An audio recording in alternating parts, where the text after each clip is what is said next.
bought a dead body for $100,000. I pretended it was my father and rushed it to the hospital for treatment. I begged the doctors to save my father and said I would pay whatever it took. The doctor didn't even look at the patient and just pushed the body into the OR. When they realized the patient was a corpse, they still insisted on operating. They know that desperate relatives will spend anything to save a loved one. And this was the perfect chance for the hospital to squeeze money from the family. In the next moment, a group of doctors put on a fake scramble. They acted frantic, rushing in and out of the OR like they were saving a life. Then the attending handed me a list of drugs and told me my father was critical. The doctor told me to run to the pharmacy next door because only that place had the special medicines. I bought 2 huge bags of drugs from the list and spent the equivalent of half a year's income. When I handed the bags to the nurse and kept asking what the medicines were actually for, the nurse turned cold and told me it was complicated. The very next second, the nurse took the drugs back to the pharmacy and scolded the pharmacist. She said they should have sold me the more expensive medicines. No sooner had I bought the necessary drugs than a doctor came out and asked for another $500,000 for surgery. When I said I'd already paid surgical fees when we first arrived, the doctor said my father's condition was urgent and they needed to hire a famous specialist for an extra fee. After I paid again, a solemn expert went into the OR. But while we anxiously waited outside, the operating room was eerily calm and all the staff sat around chatting. Every half hour or so, a doctor would come out, each one playing their part like seasoned actors. Only after asking me for money several more times did the doctors finally walk out with grave faces and tell me sorry. They said my father couldn't be saved and had died. I begged them to try anything else, but the doctors said no attempt could bring a dead person back. Then I suddenly grew calm and mocked them, saying they specialized in treating the dead. I pulled out the corpse's death certificate and told the doctors that the patient wasn't my father at all. I had bought the body from the crematorium and he had been dead for 3 days. I demanded to know what they had been doing in that, or for 8 hours. Was the whole point that as long as my bank account had money, the dead could always be given false hope of being saved? Saw a white horse accidentally fall into the lake. Then I tried to pull it up to save it, but I was too weak. So I looked at the water wheel behind me. I tied one end of the rope to the wheel. Then I stood on the other side, using my own weight to turn the wheel. In the end, I managed to pull the white horse out. The horse looked at me with tears in its eyes. I untied the rope from its body. To my surprise, the white horse flew up into the sky. The next morning when I woke up, there were 2 fine stallions beside me. Then out of nowhere, a talking donkey appeared. The donkey told me he was the white horse from last night. To thank me, he swore loyalty to me as his master. But last night, the white horse had ruined a lot of wheat fields. So the farm owner Jack would definitely come after me. I quickly hopped on the donkey to escape. To my surprise, the donkey ran even faster than a horse, and whenever it shouted once, the 2 stallions would come running too. So I began my journey around the world. I arrived in a beautiful country, but to my surprise, King Jack spotted my 2 stallions through his telescope. Then he used his royal power to take them away. The donkey got angry seeing me being bullied. It shouted loudly and called the horses back, but King Jack chased after us. The next second he fell into a pile of flour, embarrassed in front of his people. He didn't punish me. Instead, he ordered me to slay a divine beast called the Fire Phoenix. He said if I succeeded, he'd make me a knight. So I went to the place where the Fire Phoenix lived. Then I used pine cones as bait to lure it out. The next moment, a red light flashed beneath the sand, and a flaming phoenix burst from the ground. It looked at the pine cones in front of it. Without any hesitation, it started eating. Just as it got lost in the taste, it suddenly fainted. Turns out I had already mixed sleeping powder into the pine cones. Just when I happily picked up my bag to go over, a claw suddenly reached out from behind me.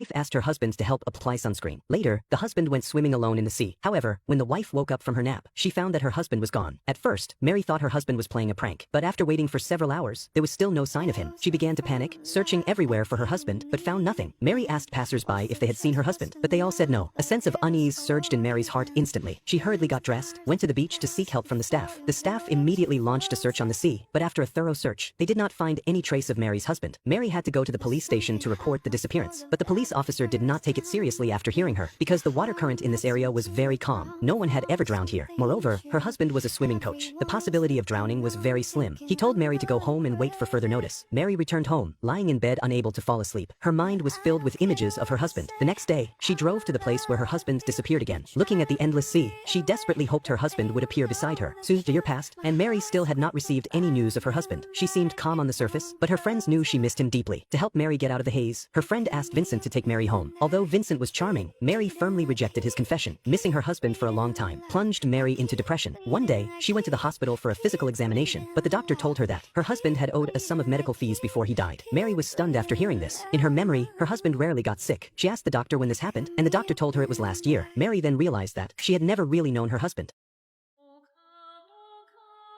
¿Mm? ¿Te gusta lo que ves, papi? ¿Eh? The girl tied the man to the bed just to steal his puppy, but she had no idea that Vince was actually a hitman. Seeing Vince wouldn't reveal the dog's whereabouts, the girl lost her patience completely. She stuffed her own clothes into his mouth, then put headphones on him and played blaring music. Vince had no choice but to lie and say he never had a dog, but Anna immediately called his bluff. Then Anna and Jenny dug a huge pit in the backyard. They tried to force Vince to talk. Vince didn't resist.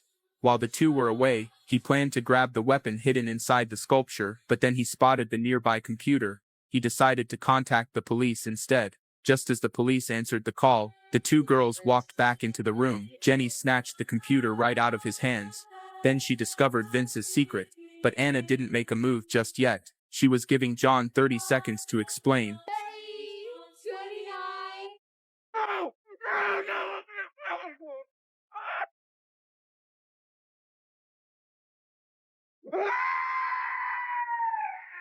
Becky was working her shift at the diner when some local punks started harassing her. They were loudly making comments about her body. Instead of getting angry, Becky calmly offered them coffee on the house. While handing them the mugs, she accidentally spilled scalding coffee right into one guy's lap.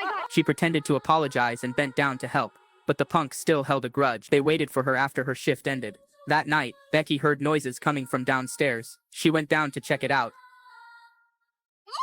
Becky broke free when the thugs got distracted by her dog. Another punk knocked the dog out cold. They cornered Becky against the wall. Then someone appeared behind them. Becky's mother showed up holding a weapon and forced the punks to surrender. They slowly raised their hands, but one of them secretly reached for his back waistband. Even though Becky shouted a warning, it was too late to stop the tragedy. In a furious rush, Becky stood up but slammed her head against the wall and blacked out. When she woke up, her mother wasn't breathing. The punks had taken her dog. She stood grieving at her mother's grave. Something inside her seemed to change completely. Her second personality finally broke free. And what awaited those criminals was a sleeping demon, now wide awake.